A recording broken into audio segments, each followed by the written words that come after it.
there are certain quarterbacks as rookies you could say, listen, keep him out for a year, let him learn. This kid may be the best athlete on the team. Just go let him play. Lance Zierlein has been a draft analyst at NFL.com for a long time, 8 years. He's outstanding. We bring him on before the draft, and I thought we'd bring him on today. He's a popular talk show host in Houston as well, the Bench 97.5 in Houston. His dad was a coach in the NFL, and this is what he does.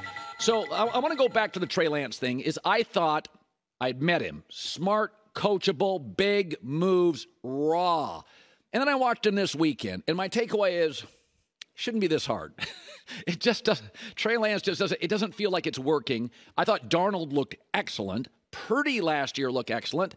What was your evaluation of Trey and your takeaway on what you see now? Well, I love Trey coming out. I thought Trey is a guy who, you could really, I thought, grow with as an organization. He was a guy who was well prepared from North Dakota State. I talked to their quarterback coach and offense coordinator who told me about the process that Lance went through on a weekly basis. And man, I was really impressed because it was like an NFL quarterback in terms of preparation. But I think one thing that happened, Colin, is, this is a guy who sat down for a year. Then he was playing. He had a really good season. Then came COVID where he played 1 year.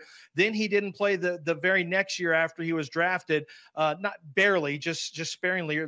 Then the next year he was hurt. We're talking about a guy who's played football one time over the last 4 years and just once since his high school football days. So I think right now with Trey Lance is he just hasn't gotten the reps he needs. And, the mental reps, you can get those all you want, but he hasn't had the game reps that he really needs. And now, unfortunately, he's running out of time because if Brock Purdy's the guy, then he's going to be the guy. And I think you made another really good point, Colin. This is as quarterback friendly an offense as you're going to find. So if you don't start getting it done in this offense, there should be some concerns that start to mount. All right, so I watched Anthony Richardson, and my expectations are pretty low first year. Didn't start much, but, man, his feet are good. His body, he had a terrible pick, and I'm like, okay, he's played 13 games. My takeaway was that kid, I would just let him play. I would just, you know what, kid, go out there and make plays happen. What did you see? Because when he got drafted, I'm like, I don't know what he is. And then I watched him, and I'm like, there's something there. What we go back to the draft and what you saw this weekend. So I remember having a conversation with Chris Ballard on the floor of the combine there in Indianapolis, and he made a comment about how good Anthony Richardson looked. I said, yeah, but you can't possibly draft him. He's not going to be ready for a long time. And he said, why can't we draft him? And I said, because he's just too raw. He's got too long to go. And he said, Lance, I'm gonna make decisions that are best for the Colts. If it involves drafting, Stroud or Bryce Young or Levis or Richardson, I'm gonna do what's best for the Colts, and I'm not worried about right now. I want to get the best player. And I think what happened is, if you go all the way back to week 1, Colin, last year when they played Utah, you could see it on tape. The kid had his footwork was really good. He had repeatable process. He threw with a decent accuracy. He was very comfortable in his offense. And then as the season went on, I think things broke down a little bit for him. And he kind of got away from some of the things that he had really worked on in the off season, but we saw it on tape, right? They say, if you can see it on tape, they can do it. And we saw week 1, interestingly enough, was his very best mechanics. And I think what happened with the Colts is now that he's back in camp, the same thing's happening where he is a quick study. He's an intelligent quarterback with amazing physical traits. And I think the Colts have been very impressed with the way that he's picked up on things. And I think he wouldn't even get this opportunity, Colin, if he wasn't mentally tough.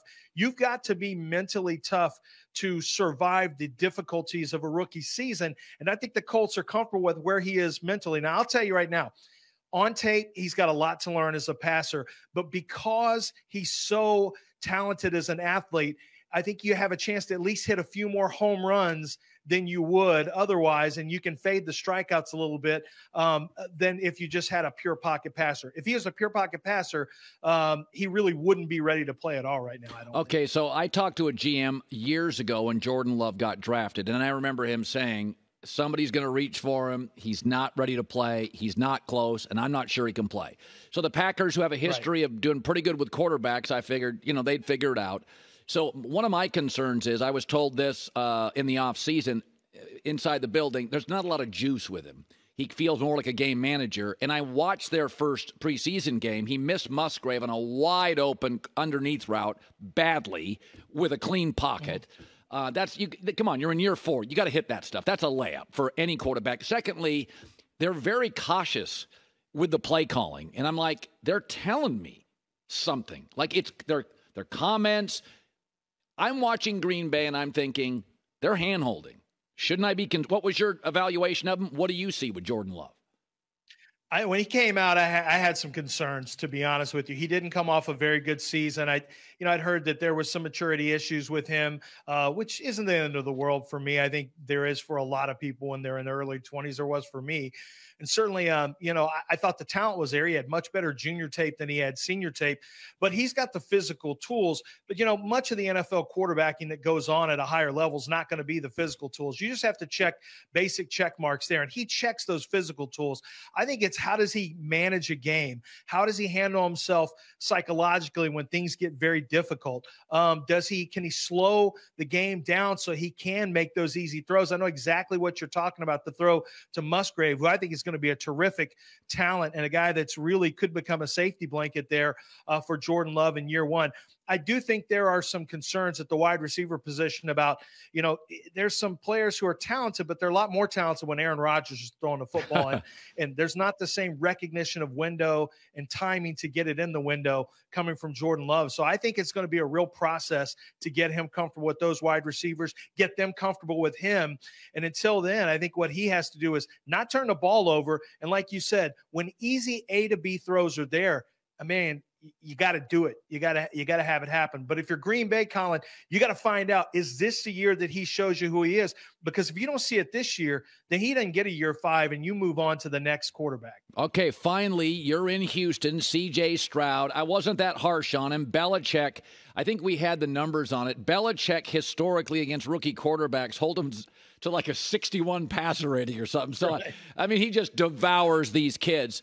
But again, as somebody that does this and scouts, and your stuff, this is Lance Zierlein for our radio audience. I track all of his picks. I lean on him. We have him on the show. C.J. Stroud coming in. C.J. Stroud opener didn't do much. What did you make of it? So I told people on the radio, listen, the C.J. Stroud thing is going to be bumpy. Number one, he's going from easily having the best skill position on his offensive unit at Ohio State against any defense they faced to now being on the wrong side of that matchup. So I think, number one, he's going to face a challenge that maybe Will Levis and Anthony Richardson, for example, they weren't always the best when it came to their skill position versus the defenses they're facing. Now, C.J. Stroud has not only got to learn a new defense or a new offense, not only does he have to learn how to really, truly read defenses, but he's going to be mismatched at the skill position from time to time. So I think learning the speed of NFL defenses and then recognizing the matchups in the NFL are not always going to be positive like they were at Ohio State. I think it's going to take them time. But once again, this is Bobby Slowick coming over from San Francisco.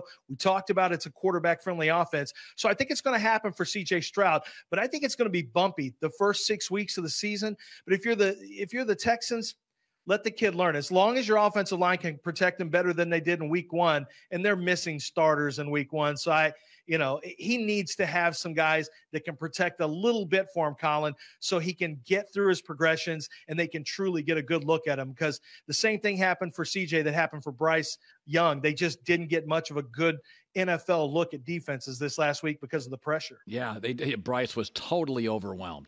All right, Lance Zierlein, NFL.com, Houston Radio. Always appreciate your insight, man. Thanks. Look forward to it. Can't wait to come in studio with you next draft, man. Let's do it. I know you're a super scout now, so don't sell yourself short. Well, I've had a few misses in my day, I'll say that.